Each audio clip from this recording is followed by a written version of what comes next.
80 लाख रुपए लेकर चांदी न देने का आरोप, पीड़ित परिवार ने ले न्याय की गुहार। भोपाल सीहोर में एक ज्वेलर्स पर 80 लाख रुपए लेकर चांदी की डिलीवरी नहीं देने का गंभीर मामला सामने आया है।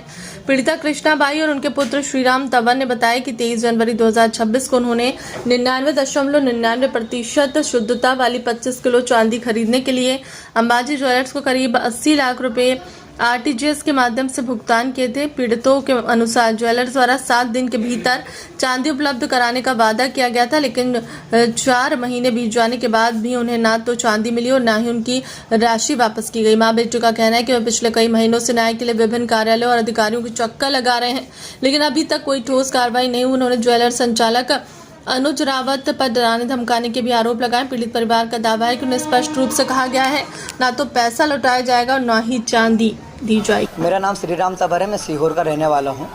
हमारे साथ अंत्योबाई अंबाजी ज्वेलर्स के मालिक अनुज रावत पिता अजय रावत के द्वारा 80 लाख रुपए का फ्रॉड किया गया है एवं अब वो हमें नकली चांदी देना चाह रहा है, जो कि हम लेना नहीं चाहते। उसने 7 दिवस के भीतर डिलीवरी देने की बात कही थी, जो कि आज 4 महीने हो गए, ना उसने डिलीवरी दी हमें, ना हमारे पैसे रिटर्न कर रहा है। तो कृपया हम आपसे बस इतना गुजारिश करना चाहते हैं कि हमें 80 लाख रुपए विथ इंटरेस्ट हमारे दिए जाए, क्योंकि वो हमें धमकी दे रहा है कि वो जज को ख़रीद लेगा, वो पुलिस प्रशासन को ख़रीद लेगा। वो हमें रात और दिन धमकी दे रहा है, जान से मारने की धमकियाँ मिल रही हैं कि तुम्हारा एक्सीडेंट करा दिया जाएगा, तुम्हें उड़वा लिया जाएगा। हम इतने प्रताड़ित होकर मीडिया के सामने आए हैं, हम जानते हैं हम कितने परेशान हैं।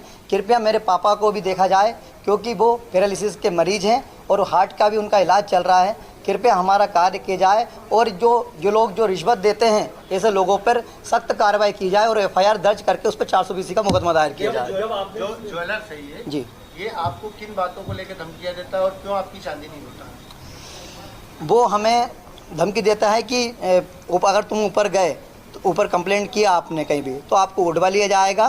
कृपया करके आप यहाँ दुकान पे भी नहीं आ सकते। हमें दुकान से उड़वाने का धमकी देता है। एक दिन हम दुकान पे गए थे धरना प्रदर्शन के लिए, तो हमें उसके गुंडों द्वारा उड़वाया गया और हमें धमकियाँ मिली कि आप अगर आप आए तो आपको मारा पीटा जाएगा। वो डंडा निकाल के लेके आ गया मेरी मम्मी के ऊपर मारने के लिए, लेकिन हमने शांति रखी कि ठीक है कि कोई बात नहीं, लेकिन हमने बहुत शांति कायम रख ली। लेकिन अब हम कब तक शांति रहेंगे, हमें भी समझ में नहीं आ रहा है कि हम कब तक अब शांत रहें इस मुद्दे पर। हमारी रिपोर्ट लिखी जाए। आप पुलिस प्रशासन से क्या सहयोग चाहते हैं, क्योंकि वो पुलिस का नाम लेकर भी आपको धमका चुका है, तो क्या सहयोग चाहते हैं? हम पुलिस प्रशासन से खाली इतना सहयोग चाहते हैं कि या तो हमारी एफआईआर दर्ज की जाए, उस पर 420 का मुकदमा दायर किया जाए। अगर ऐसा नहीं कर सकता है तो पूरा तंत्र पीछे हट जाए, पूरा तंत्र एक तरफ हट जाए और हम लोगों को हमें धरना प्रदर्शन की अनुमति मिली जाए, ताकि हम धरना प्रदर्शन करके शांति से हमारे पैसे निकाल सके उस फर्जी ज्वेलर्स से। ज्वेलर्स की दुकान का नाम और ज्वेलर्स का नाम क्या है? ज्वेलर्स की शॉप का नाम है अंत्योबाई अंबाजी ज्वेलर्स। इसकी 4 शॉप्स काम कर रही है पूरे भारत में, जबलपुर, इंदौर, जोधपुर और भोपाल। इसमें इसकी शॉप से क्या फ्रेंचाइजीज भी हैं अंबाजी ज्वेलर्स के नाम से। तो इसके पिताजी की अजय रावत की अच्छी साठगांठ ऊपर न्यायाधीश तक भी है और पुलिस प्रशासन तक भी है। इस कारण हमारा कार्य नहीं हो पा रहा। जब हम सामान खरीदने जाते हैं तो जी